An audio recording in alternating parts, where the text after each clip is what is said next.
as we get closer and closer to liftoff, that margin disappears. And so now we're on a pretty tight timeline all the way down.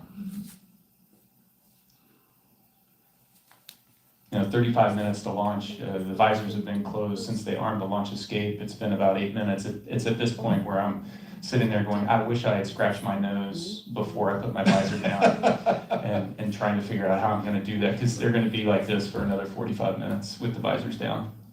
Boy, that sounds like a long time when you put it that way.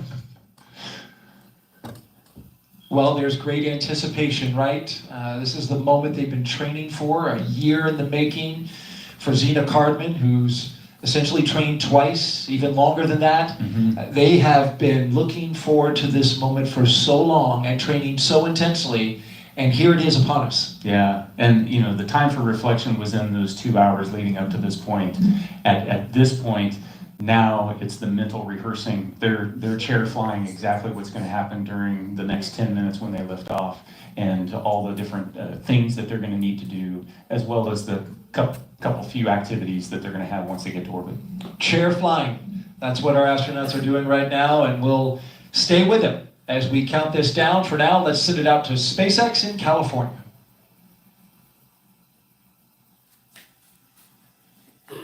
As Daryl mentioned, propellant loading of both RP-1 and liquid oxygen began at T-minus 35 minutes, right on schedule. And weather is our main watch item right now. But I am hearing from our vehicle teams that everything looks good for both Falcon 9 and Dragon. So next up, at about T-minus 30 minutes, the SpaceX launch director will inform the crew when loading of cryogenic helium will begin. First on stage 1 and then on stage 2, about 4 minutes later. Stage 2 RP-1 loading should wrap up at about T-minus 20 minutes and 30 seconds. Then, as we approach T-minus 16 minutes and 30 seconds, we should hear a call out that Stage 2 liquid oxygen loading has begun. So with all of those consumables being loaded onto the rocket, if we had to call a hold for any reason at this point, like potentially due to weather, we would have to stand down and target our backup launch opportunity, which is tomorrow, Friday, August 1st, at 11:43 a.m. Eastern Time. That's because we have an instantaneous launch window today. So let's take a minute to do a little orbital mechanics 101. An instantaneous launch window means that we need to launch at exactly the right time, and that's driven by our planned rendezvous point, which is the location where Dragon and Station meet in space.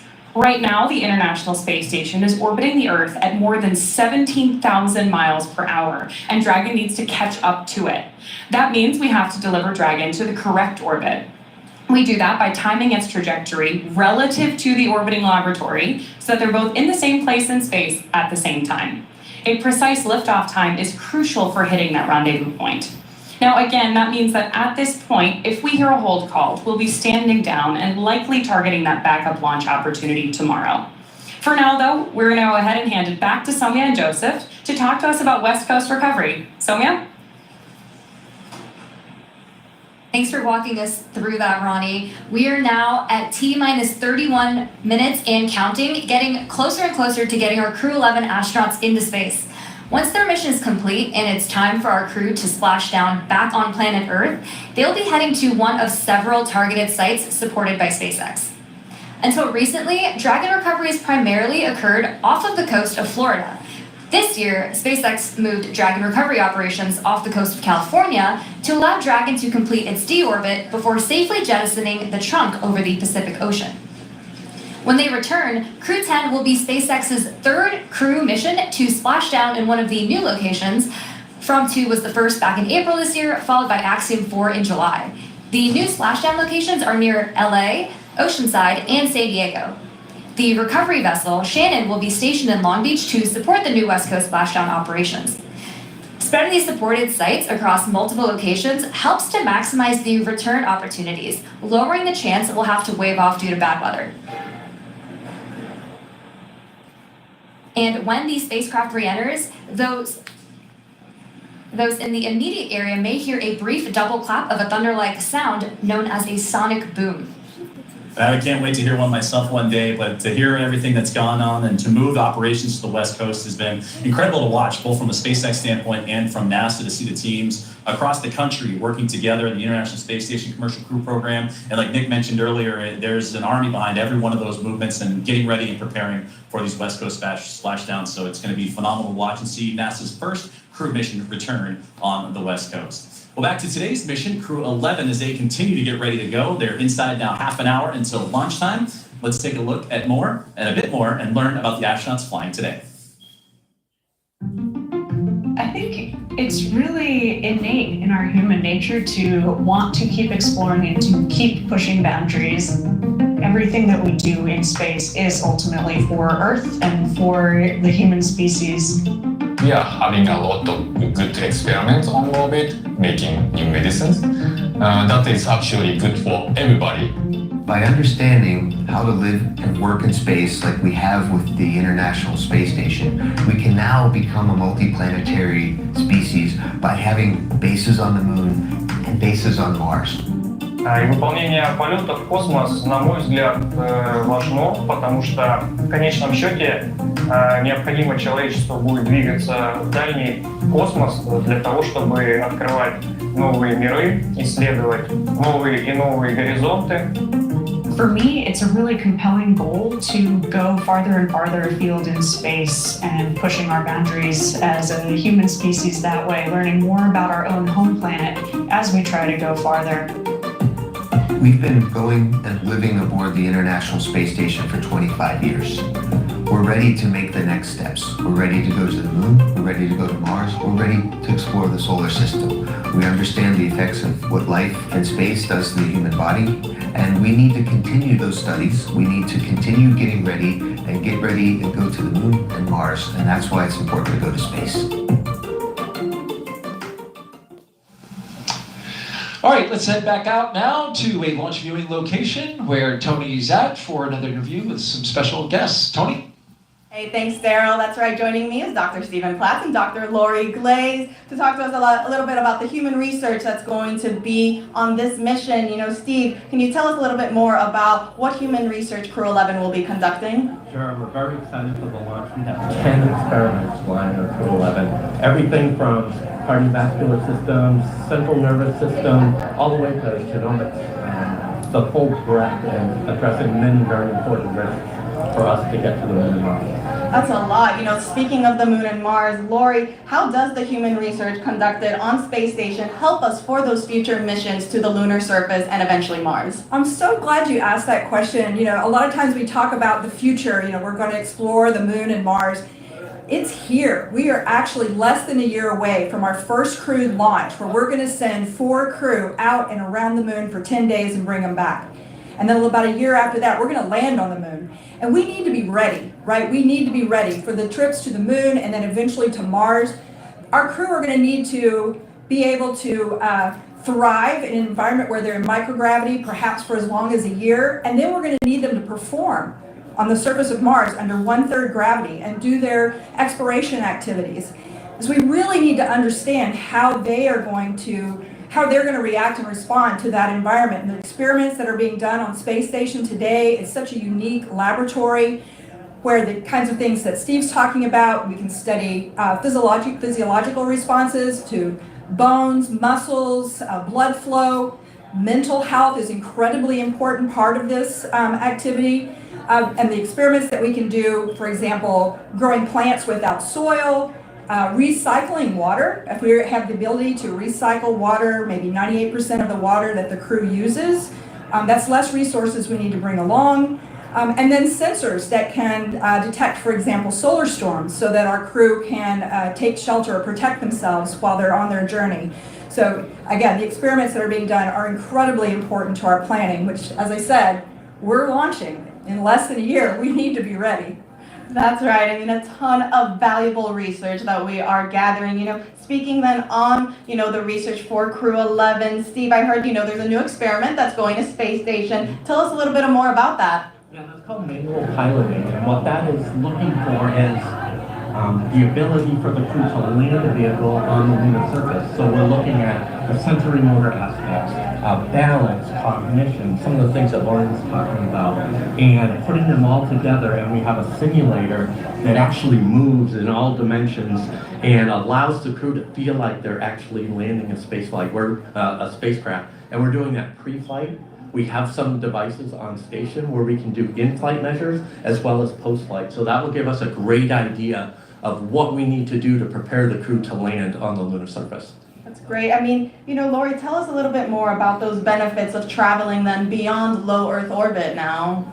Well, the reasons we're going to the moon and eventually the ability to establish a permanent presence on the surface of the moon, a base per se that we can go back and visit multiple times, is the science that we want to conduct on the surface of the moon will be incredible. We're going to a place that is totally different than where the Apollo astronauts landed, so totally unique environment, different lighting conditions, different geology of the rocks. We anticipate there is water ice beneath the soil in some places near the South Pole where we're going to land humans for the first time ever. So we'll be able to do incredibly unique science, but we'll also be able to continue the human research aspects for longer duration stays on the surface of the moon where we're trying to live and work, and that will again feed forward to help us be better prepared for Mars. Absolutely, a ton of exciting things coming up. Thank you both so much for joining us. Now we'll send it back to Daryl and Nick. Thank you, Tony. Crew 11's time in orbit will teach us how to keep humans healthy in space for the long haul. Meanwhile, on the moon-facing side of NASA's work, Artemis II astronauts, including Commander Reed Wiseman, are training for a very different challenge, a 10-day mission around the moon. And before they launch, NASA and the Department of Defense are making sure they know how to get them home, even in an emergency. Here's Reed with a behind-the-scenes look.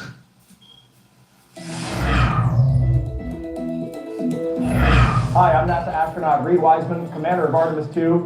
I'm here at the Kennedy Space Center in Florida, and as you can see, work is well underway for our next mission to the moon, both on land and off the coast.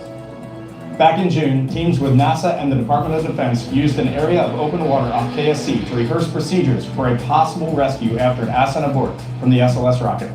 Instead of using astronauts, they used a set of test mannequins staged inside the crew module test article, a full-scale mock-up of the Orion spacecraft. You can see pararescuers jump from a plane into the water with their specialized equipment, then approach the spacecraft, open the capsule, and transported the mannequins to the helicopter safely for medical care. This was one of 2 emergency procedures they rehearsed should they need to rescue me, Victor, Christina, and Jeremy during an abort scenario. And back to your own land, now that the upper stage integration is complete inside the vehicle assembly building, teams with NASA's Exploration Ground Systems have been running SLS integrated testing, where they powered up both the core stage and boosters for the first time in preparation for our 10-day journey around the moon. That's a look at your Artemis Moon Minute.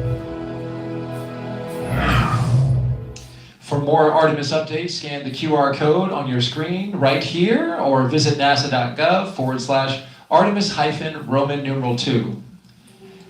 Nick, I know you're excited for Artemis. Absolutely. One of your fellow astronauts you spent a lot of time with, Christina Cook, is going up. Yeah. The astronaut corps is small, so everybody in the corps, and so I'm excited to see all 4 of them take their trip around the moon. It's exciting. It's been a long time for NASA, more than 50 years. All right, now let's send it back to SpaceX in Hawthorne, California.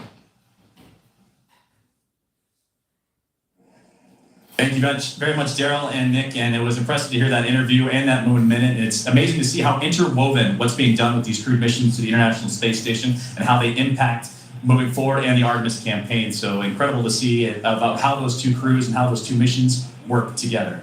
Now, as we get back to today's launch, we're now approaching 20 minutes away in the countdown for NASA's SpaceX Crew 11 mission to the International Space Station. So let's take a look at Falcon 9 that's on your screen now, and that is a 2-stage rocket that is 29 feet tall and getting ready for liftoff, and again, approaching 20 minutes away. At launch time, it produces more than 1.7 million pounds of thrust. Sonia, that is impressive firepower. Yeah, and rockets like Falcon 9 don't use all that thrust just to go straight up. Early in flight, Falcon 9 performs a gravity turn, which is a smooth pitch maneuver. RP1 load complete. Hearing good callouts over the nets, which is a smooth pitch maneuver that tilts the rocket sideways to build up horizontal velocity. You may hear this callout about 10 seconds into launch as the vehicle is pitching downrange. And once the first stage completes its portion of the mission, it shuts down and separates. A stage rocket like Falcon 9 sheds that booster to eliminate the weight and uncover the Merlin vacuum engine on stage 2.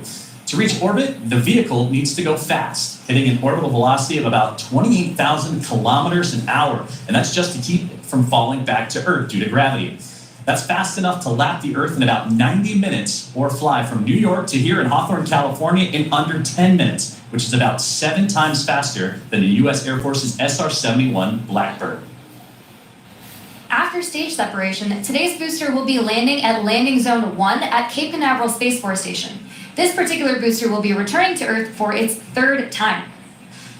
The second stage takes over from there, powered by a single Merlin vacuum engine, also known as the MVAC. With its extended nozzle and optimized design, the MVAC drives maximum performance, producing 220,000 pounds of thrust in the vacuum of space. On today's mission, we'll light that engine 4 times before deploying the final payload into orbit. Now, so much of what makes Falcon 9 remarkable happens in flight. SpaceX for countdown check-in brief.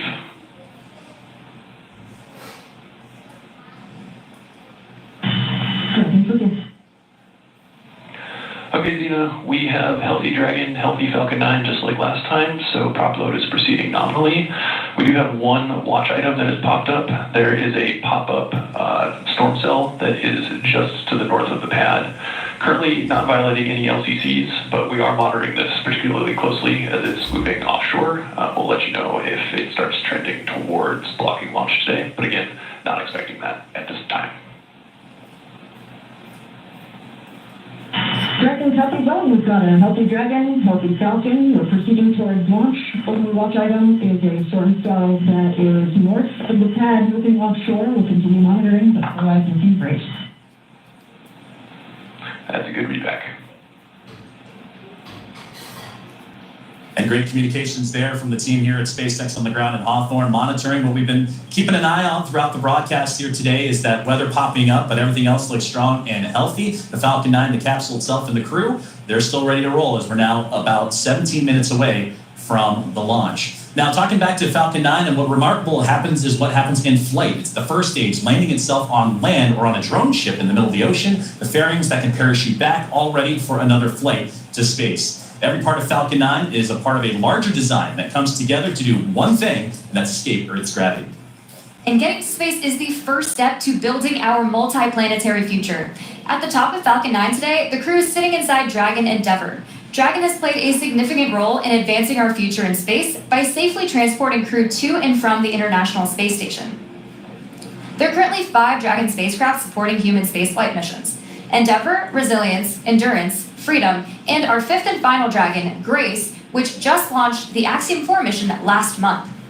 Designed with safety as the highest priority, Dragon is capable of carrying up to 7 passengers to and from Earth orbit. The Dragon spacecraft has Stage 2 launch load has started. 16 Draco thrusters. You heard that great call out there as the fueling continuing to make its way into the rocket. And those 16 Draco thrusters can be used in space to help navigate the spacecraft to its destination, each providing 90 pounds of force. Now, that doesn't include the 8 Super Draco thrusters used for an abort, which are no longer active once the crew is in orbit. To date, Dragon has been to orbit 53 times, including 48 trips to the International Space Station and 18 human spaceflight missions.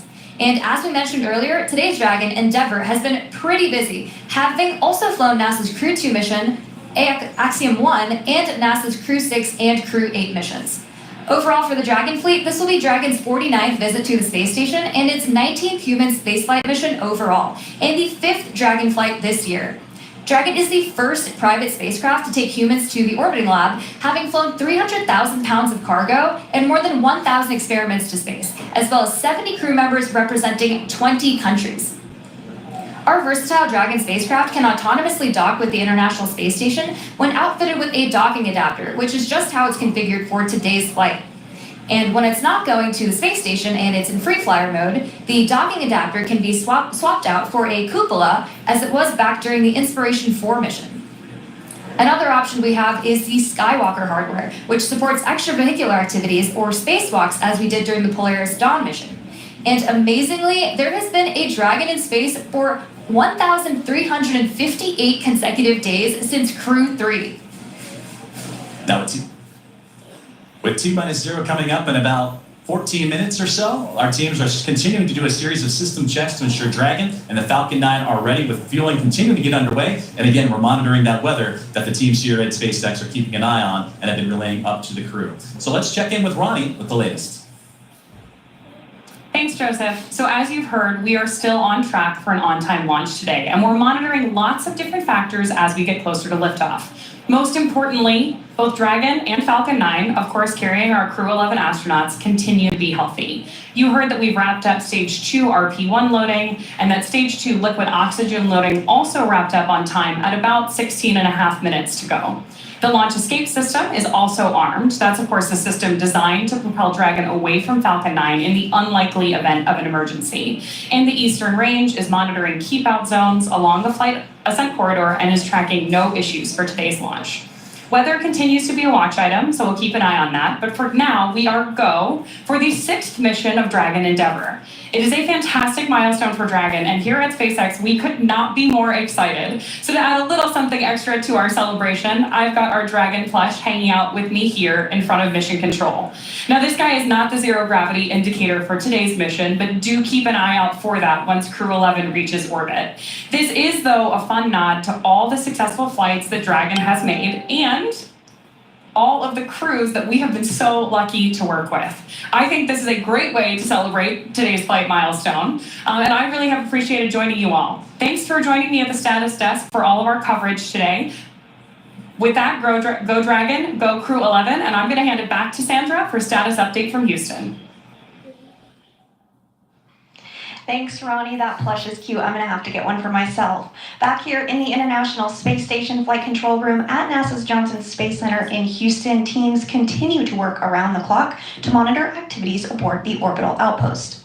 Leading the team inside the room today is NASA Flight Director Scott Stover. The team in Mission Control and the team in Hawthorne, as well as the astronauts aboard the International Space Station, will track the autonomous docking of Dragon Endeavour when they enter into joint operations. This will happen when the spacecraft enters the approach ellipsoid, which is the invisible boundary stretching 4 by 2 by 2 kilometers that helps us monitor all arriving and departing spacecraft. It's essentially the neighborhood of the International Space Station. Once docked, crew members in both Dragon and aboard the International Space Station will perform a series of leak checks, and then will work to open the spacecraft's hatch for Crew 11 to float into the space station and begin their stay. We anticipate that the hatch will be opened about an hour and a half after docking occurs. When they enter the orbital outpost, crew will be greeted by the rest of the Expedition 73 crew and will come together for opening remarks. But for now, that's going to be all from us here in Mission Control for today, as the anticipation continues to build for launch in less than 20 minutes from now. So how's it looking on the Space Coast, Daryl? Well, we've got a mix in the weather. There's some clouds that are building, but so far still looking good, okay for launch. It's a watch item at the moment, and so we're keeping our eyes to the skies. Also, this is a first for our broadcast team right here. An astronaut who once sat right here where Nick is sitting as a commentator is now minutes from flying to space. Zena Cardman was once in this very seat, the one that Nick Hague is sitting in now, less than a year ago. She was supporting Nick as he launched with Crew 9. She was originally set to command that mission, but when Crew 9 had the shift and had the change up of assignments, she had to step back to help get the team off the ground. And here's what she said, Nick, after watching you and your crew go into space. Every crewed launch that I have ever watched has really brought me a lot of emotion. This one today was especially unique. I think it was hard not to watch that rocket lift off without thinking, that's my rocket and that's my crew. But I also know that I'm not the only person who can think that.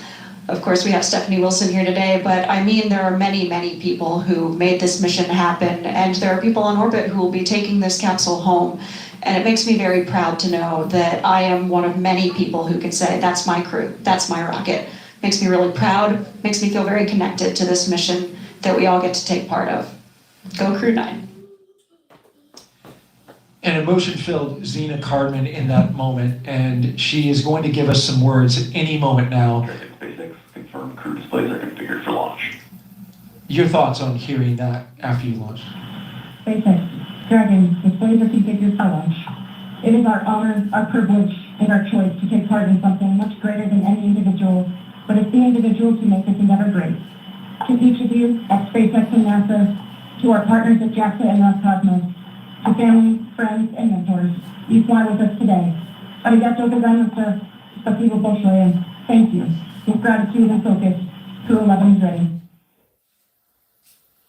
And more words. 11, sentiment is the same on the ground from everyone staying here. We have enjoyed working with you in the preparation for the mission. Looking forward to doing the same in flight. Good luck. Enjoy the ride. And more words from Zena Cardman. We just heard from her live. Yeah, it's like I started the show. There isn't any place I'd rather be than here today. What Zena said is so true, you know, and it's this palpable feeling that, hey, that's my crew. Those are my friends. You know, hey, that's my commander. And just to be here and know that, you know, I've done my small part to help support them along their way, and there'll be more support that happens in the future.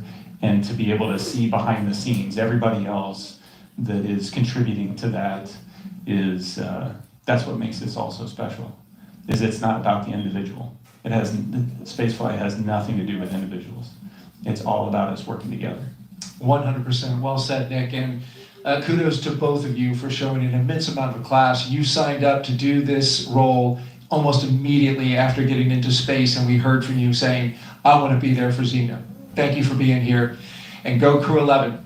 And so with just 7 minutes to go, a little over 7 minutes, we want to send it back to Hawthorne for the final countdown. Thank you, Daryl. Thank you, Nick. And those were beautiful words from Zena Cardman. You can hear the emotions behind them and what they're looking forward to getting ready for launch. And they say Crew 11 is ready.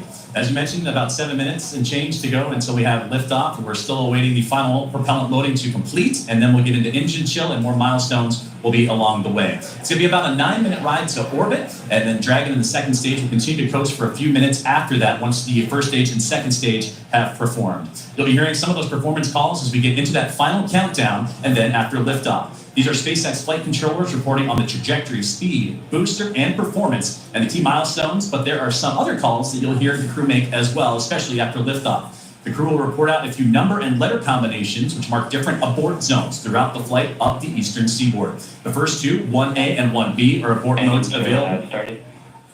And right on cue for the engine chill that has begun. And those first stage abort zones, again, 1A and 1B for that first stage. Next are 2A through E. Those will come into play once the second stage kicks in, but we'll only hear that 2A call. And diverting a little bit from the other naming systems, we'll hear the call Shannon, which refers to Shannon, Ireland. This means that the crew could target off the coast of Ireland if they needed to abort late in that second stage burn.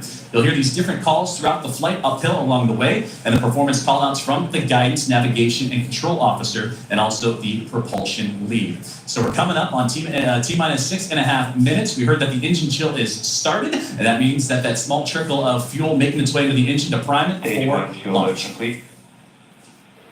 So we already heard that stage 1 engine chill has already started, which is a key process that prepares the engines for flight. Right now, the prop in the tanks is isolated from the engines. The prop in the tanks has already started trickling into the Merlin engine pumps as the engines are chilling for the start sequence. And we do this because the super chilled and densified liquid oxygen is really, really cold.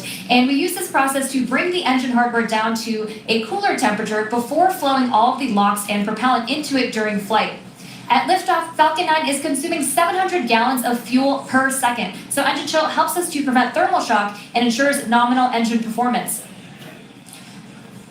Shortly coming up, we should also hear the call out for stage 1 RP1 load completion.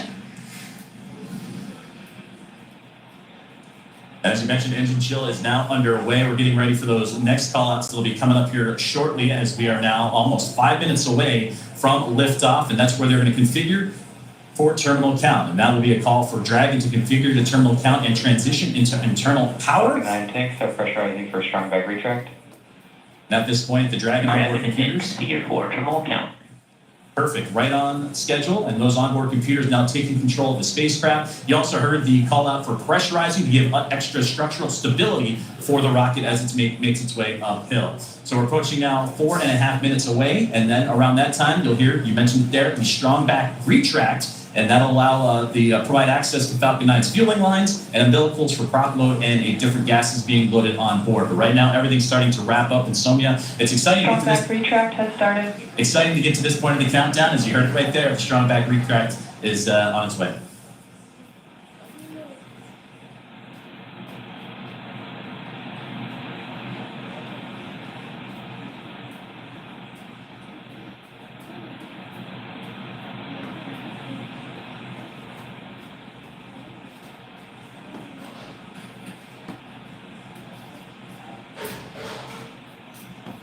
So we have a great view on our screen of the clamp arms opening up just around stage 2 under Dragon in preparation for strong back retract.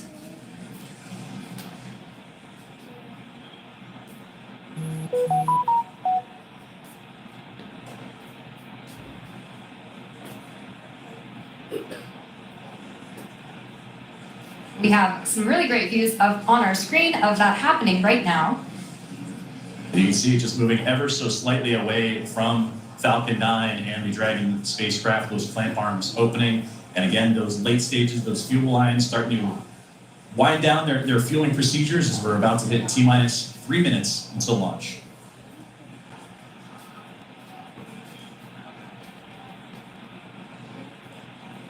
Second stage loading will wrap up shortly after the first, and you've probably noticed those white clouds venting from around the rocket. That isn't smoke. Stage That's 1 lock load complete. That's condensation, as stage 1 liquid oxygen loading has been completed. As liquid oxygen warms slightly inside the tanks, some of it boils off, and that gas is vented to manage pressure. When the vented oxygen hits that warm Florida humid air, Internal count and on internal power. it instantly condenses into those clouds. As you just now heard, the Dragon now in prop load complete on into internal power. It's fully fueled. The rocket and Crew 11 are ready for liftoff. And this rocket now transitioning into internal power. The gas closeouts will also begin to purge all the feed lines and allow Falcon 9 to be isolated. And then they'll get vented overboard through the umbilicals and strong back retract. So coming up in just under 20 seconds, we should hear the call out that LOX load will be completed on stage 2, which will mean that there will be 1 million pounds of propellant loaded onto Falcon 9 at that point. We're coming up on that call out in just a few seconds from now.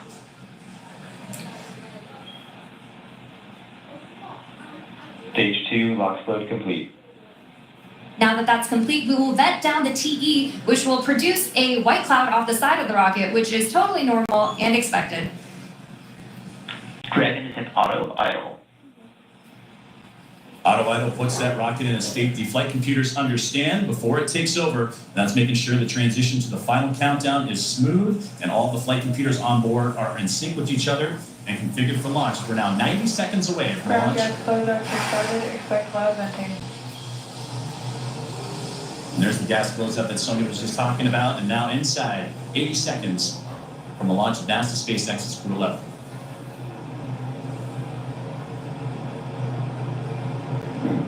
On countdown at hold. We are standing down for violation of weather rules. I'll try to stick to the 40.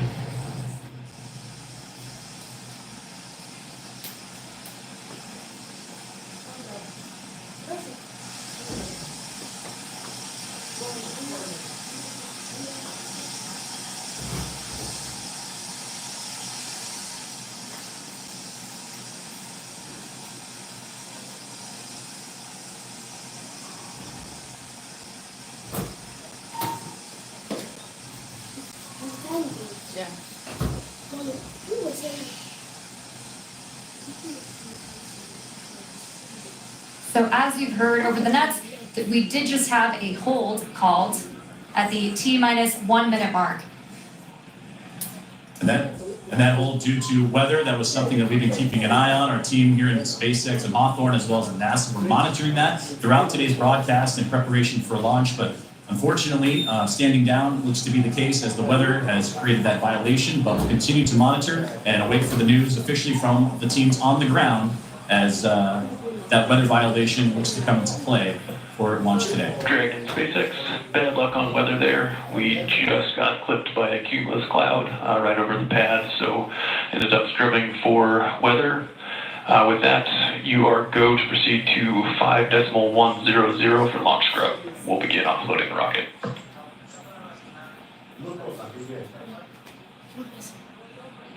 Dragon copy for 5.100, too bad, but we'll be ready next time.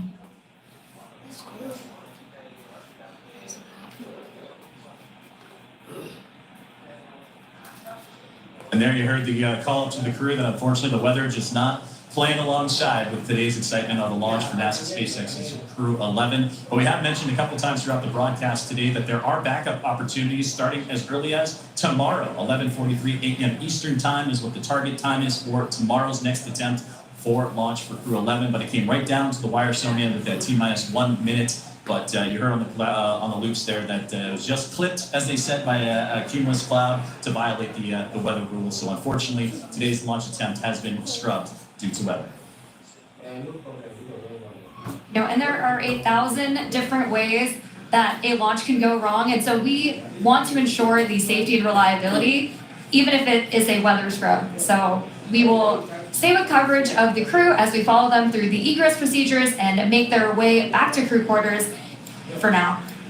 And you said the key word right there, and that is safety. The safety of the crew and everyone involved on this launch and opportunity, because that's what was talked about even in yesterday's press briefings with all the program managers and representatives of NASA, SpaceX, Roscosmos, and JAXA, is that we'll launch when we're ready and everything lines up the way it needs to be. And unfortunately, due to weather, not the case today. But to recap and look back at everything that Crew 11 has done, they walked right up to the T-minus 1 minute to launch mark as everybody was safe and sound. They went through their procedures earlier today, did suit leading checks, also did communications checks, and were able to go all the way to the pad, climb aboard the Dragon spacecraft, and get ready for launch today. But again, unfortunately, due to weather, it will not happen, and we'll target that next launch attempt, which again is going to be tomorrow at 11:43 a.m. Eastern Time.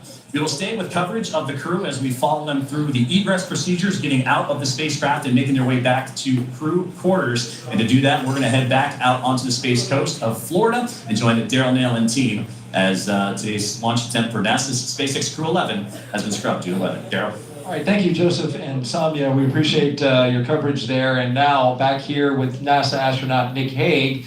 We just returned from being outside. We were planning to watch the launch right there from a nice viewing spot here at the press site, the Kennedy Space Center in Florida. And unfortunately, even as we walked out, Nick, we got a sense that this might not happen because clouds had been building in and around the area. We had dark clouds overhead of us. We got up on our area to watch the launch and heard a phase 1 lightning alert go off. And then my heart kind of sank a little bit because I thought that might be it. Yep, then you see the clock stop. Yes. And you know what's happened. So it's disappointing. But there's a reason we do it, and that's to keep everybody safe. It's so critically important. As you look at the shot here, you can see that just right over top, you've got some darkened clouds in the area. This was a result of a sea breeze that when we started the day, the launch weather officer improved our forecast to 90% go, but there was a 10% concern that the sea breeze was going to develop earlier in the day than originally forecast. And that sea breeze, which is this is very common here in Florida in July, once that air starts moving over the ocean and onto land and meets the warm air, our blue skies went to cumulus clouds scattered across the spaceport. And we just had one get just inside the 10-mile radius. Dragon SpaceX, for awareness, we're looking at approximately 50 minutes for the prop offload time. So it should be approximately 1700 UTC when we are able to proceed with 5.100 and rotate the seats.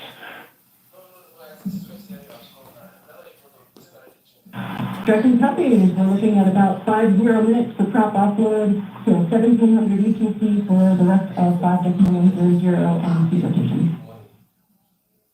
Good to be back. And so what does that mean, Nick? They are going to rotate the seats? Yeah, so it's important to know that right now you're looking at a fully fueled rocket with an armed launch escape system. And so the crew is in the same posture that they were in the 45 minutes leading up to launch. They've got to be in that posture until they can offload all that propellant, which takes about the exact same amount of time to offload as it took to put on, as well as disarm that launch escape system. And so this is a very active rocket right now, and they, that launch escape system, if something went wrong, even now it's still protecting them. It's a great note there, but this is very much a dynamic situation even now with a scrub called. The teams have to work through their procedures to safe the launch pad, the rocket, and the capsule from being just minutes from launch. And we were in that posture ready for launch, and now we have to undo that, right? Yeah, very carefully. You got to back out of all of that, and then once the rocket is defueled, we've got all the fuel out of there. We can disarm the launch escape system. You still need the pad team to be able to come and get out there to get into the white room and help open up that side hatch and get the crew out. And so the scrub process is not a quick one. Just to finish a thought that I had said, and I think this view on the left basically shows you what the issue is. That's rain on the right half of the screen there. That's a rain cloud with rain coming down, and on the left hand, we were dealing with sun poking through the clouds on our side. We could literally see the clouds kind of going over top of our heads, getting close to the pad. And the standoff area is 10-mile radius around the pad for these dark clouds and cumulus clouds. And that is a safety factor. We'll talk a little bit about that. That is because you don't want to send a rocket through a tall cloud like that could generate some energy from the rocket passing through it. Yeah, just the same as if you're on a commercial airline flight, you don't necessarily want your pilot to take you through a severe thunderstorm. We don't want to do that with a rocket. And so we are erring on the side of safety in this situation. But as Nick pointed out, the rocket that you are looking at is a fully fueled, ready to launch Falcon 9. As we now see, they are starting to allow some of the liquid oxygen to vent off as they begin detanking the rocket from its super chilled liquid oxygen and its RP1, which is the kerosene-based propellant. Dragon, SpaceX, propellant offload update. Estimating about 45 more minutes for propellant offload. Dragon copy, additional 4 or 5 minutes for prop offload.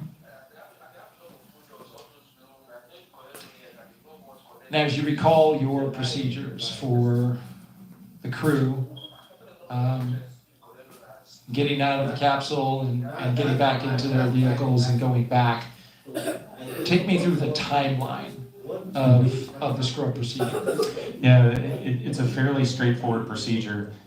You're running the launch procedure in reverse, essentially, and so they're strapped in.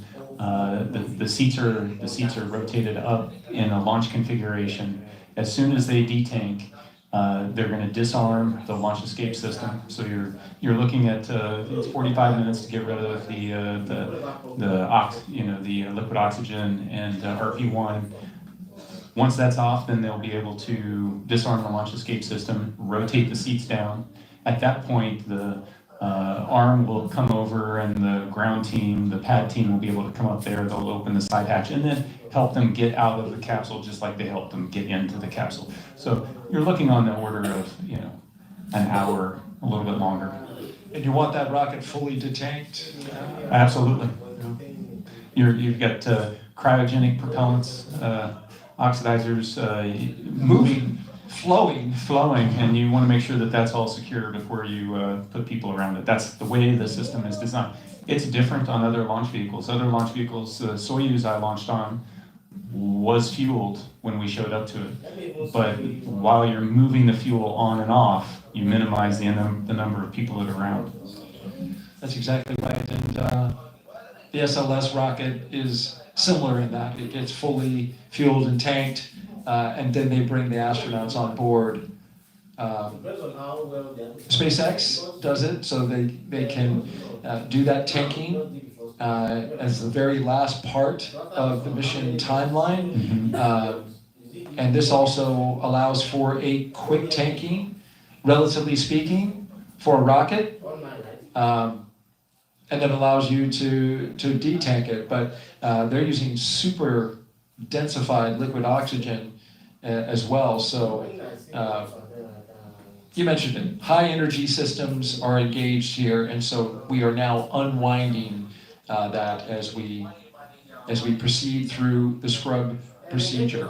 If you're just joining us, we scrubbed this launch at T-minus 1 minute and 7 seconds until liftoff. We had a healthy rocket, a healthy spacecraft, we had a clear range, and we just had weather in the area, a cumulus cloud that just clipped the radius nearby within the launch area, the 10-mile radius. It got into that standoff area, and that is what caused the scrub for the day, because that is a safety measure to keep the crew that you see on the right side of your screen safe from any potential hazards that can develop as a result of the weather. And this view gives you a clear look at exactly where the clouds ended up now just about 10 minutes after when we were supposed to lift off, right over top of us. They were certainly in the area. We heard the lightning warning go off, and so we knew when we were standing out there watching this launch that that was a bad sign. But it's interesting, I've seen it go both ways, right? Where we get a launch forecast that is 85% no-go, but you find a hole in the clouds that's just 10 miles in radius, and it's all around the launch pad, and you can launch. This is the opposite of that. We had 90% go with only a 10% chance, but this is Florida in July. These things can pop up literally just from, the daily sea breeze collision that we have over land. Yeah, weather is dynamic, and we throw a lot of technology at it, we throw a lot of science at it, and it still baffles us sometimes.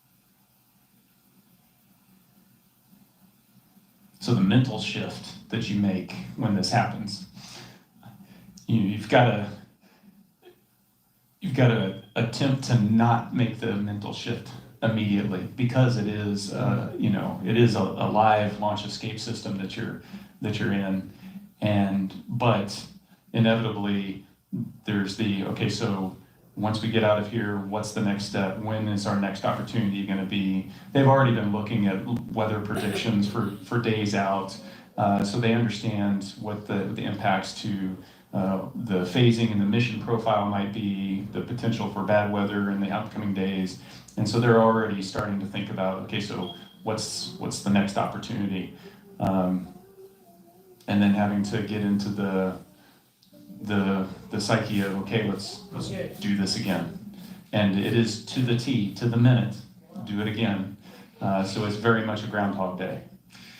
All of it, every single minute of roughly, what do we, 6-hour countdown where it begins for the astronauts. Mm-hmm. And you mentioned the backup days.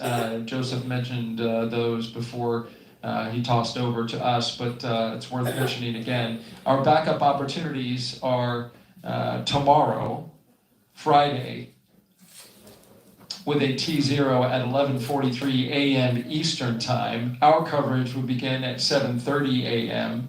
on NASA Plus. The weather for tomorrow is just a little bit better than it was today, but what does that tell you, right? We scrubbed today. It's 85% go. The concern is the same, because the same pattern could develop. It's cumulus clouds building up and around the pad, but I will add this, we have moved a little earlier in the day, so the later that sea breeze develops, the better opportunity we'll have for getting some clear weather. If we can't do it tomorrow, then our next opportunity would be Saturday, August 2nd. We'd still have an 85% go for Saturday. Same concern, with cumulus clouds here at the launch pad.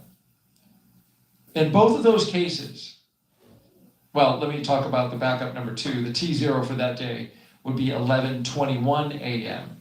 for a launch, and that would be an instantaneous window. And you can see the pattern. We move about 22 minutes early every single day that we delay from this particular T0 today. And of course, that's orbital mechanics. We've got time. You want to explain that one? Yeah, sure. So the international. Oh, yeah. No, you got to wait for the plane of the orbit of the station to cross overhead, and it just works out each day that it's a little bit earlier. Unfortunately, if it had come overhead a couple minutes earlier today, they would have been able to launch. The weather would have been clear.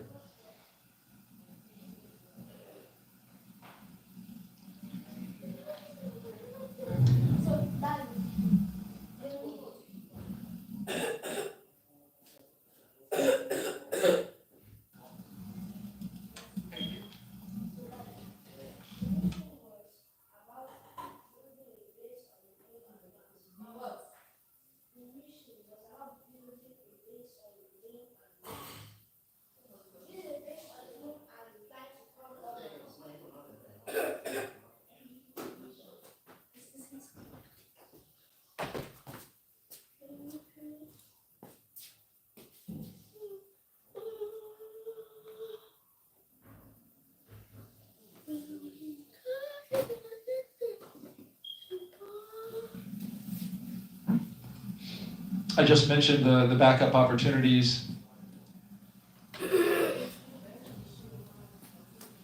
One thing about both of these next launch opportunities, unfortunately, we're going to really have our eyes set on the ascent corridor, because now there is a trough that is approaching a line of storms coming across the eastern part of the U.S., and it is going to make its way out into the ocean, and so that can disturb the weather along the ascent corridor, which is an area where if Dragon were to suffer some kind of anomaly, something that wasn't expected and needed to come off the top of the rocket, it would splash down along the ascent corridor.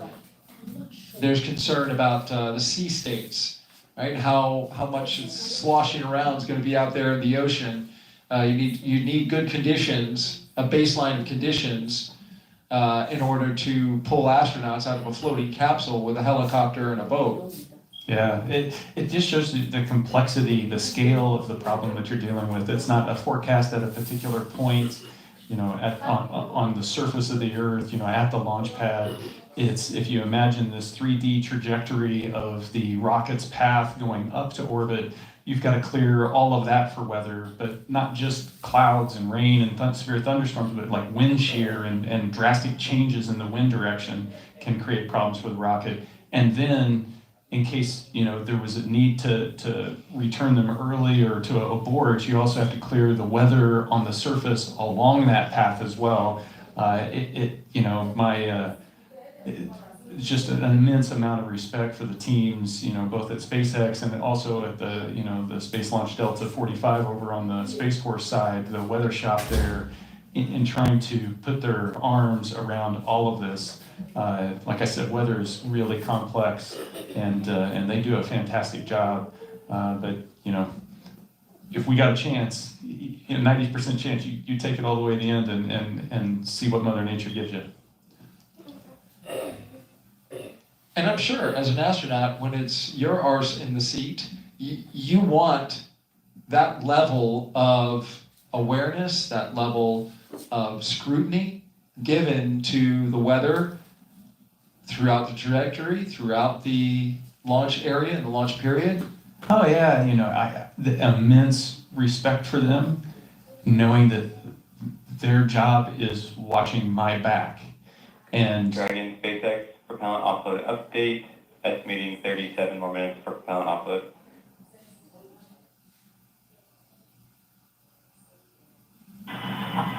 Copy. 37 minutes. the clock ticks slowly. Hope you got 37 minutes worth of stories, Nick. But I, like I was saying, it just takes so much to do that when you're sitting in that seat there, if you get the call for a scrub, there's no question.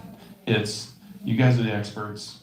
This is the safest thing for us to do right now, and you're all in. You're not second guessing. But you also have that moment, like when we were standing out there, you're like, oh. There's the disappointment. There's the knowing you're going to have to go through this all again. The disappointment not just for the crews, but the team that's in quarantine with the crew has got Groundhog Day again. The families, the litany of goodbyes that you'll say again. There's a psychological, emotional toll of going through all of that again, and that's why. Earlier on in the broadcast, I mentioned the psych support team that NASA has in place that's there to provide support to the crew members, to the family. It's just so important. Even when something like this, relatively minor, not stressful something happens, there's still an emotional toll, and they're there to support everybody through it. And that's just because NASA recognizes the importance of that kind of support. And so I can't say enough about what they do. So critical. If you are just joining us, you are watching live coverage of the launch broadcast for NASA and SpaceX's Crew 11. Today we scrubbed the launch attempt due to weather in the area. We had cumulus clouds building up within the standoff zone for weather like that. And as you can see from this shot right here, the weather finally made it right over the pad. And so now, while we have a fueled rocket on the pad and we're looking and in fact detanking at this moment to bring the dynamic nature of the situation out there at the pad down to basically ground zero, reset everything, detank the propellants, offload them, pull the astronauts off and get them back to crew quarters. We look ahead to our next attempt, which is tomorrow, Friday, August 1st at 11:43 a.m. Eastern Time. Our coverage would begin at 7:30 a.m. for what we will now affectionately call Launch Groundhog Day.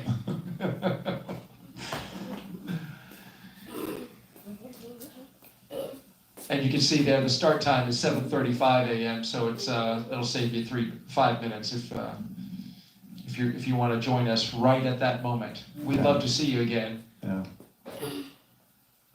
Nick, we'd love to see you as well. Absolutely. So the thing that doesn't diminish is the energy, the excitement, the anticipation. They're going to turn right around. And it'll be there again tomorrow because that's launch day.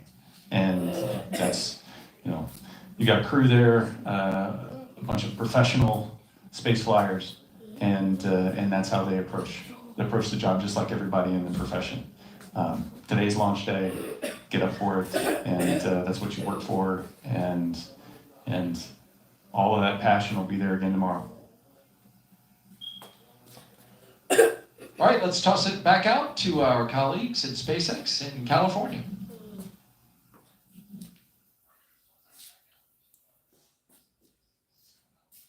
Thanks so much, Daryl. So couldn't agree with you both more. What we're doing here is trying to make sure that we are effectively doing the launch procedures in reverse. Right now we're detanking Falcon 9, so we're taking about 1 million pounds of RP1 and liquid oxygen off the vehicle so that our crew can safely exit the spacecraft.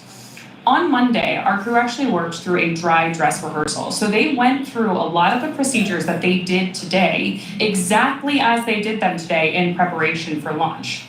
Now that we've called that hold due to weather, we're standing down for tomorrow, we're actually just following through with the rest of the dry dress rehearsal procedures. The crew is going to exit or egress the spacecraft, and then as we were just discussing, go back into that quarantine process. Meanwhile, our teams on the ground are going to go ahead and keep an eye on the health of the vehicle and our crew, of course, but also continue those vehicle side checkouts to make sure that we are ready for that next launch opportunity tomorrow at 11:43 a.m. Eastern.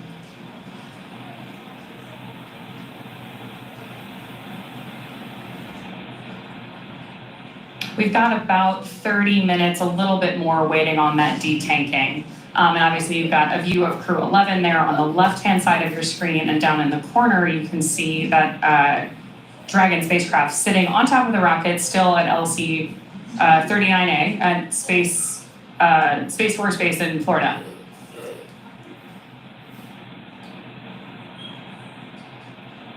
We're of course going to keep following the crew, keep a close eye on them as they follow through these egress procedures, and then make their way back to the crew quarters to maintain that quarantine environment that they've been in now in the lead up to launch for several days.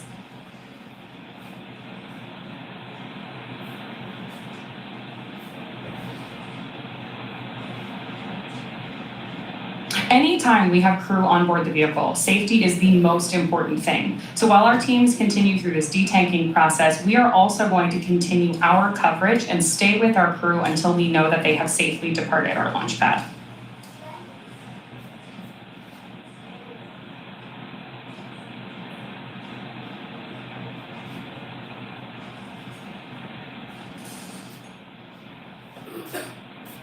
Of course, one of the other things we'll be keeping an eye on tomorrow is to understand how these weather systems evolve. Anyone who has ever joined us for a launch from Florida or followed along with our coverage of previous missions knows that weather, especially on the Space Coast, can evolve pretty rapidly.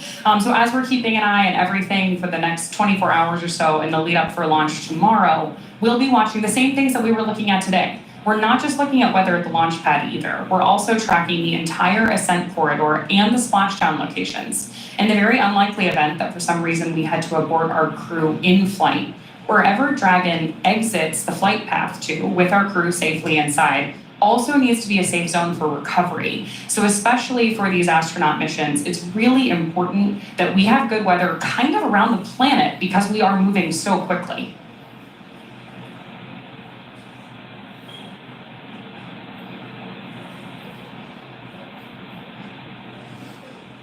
Yeah, you're absolutely right, Ronnie. As we continue to follow along with today's coverage of NASA SpaceX Crew 11 today and back here in Hawthorne.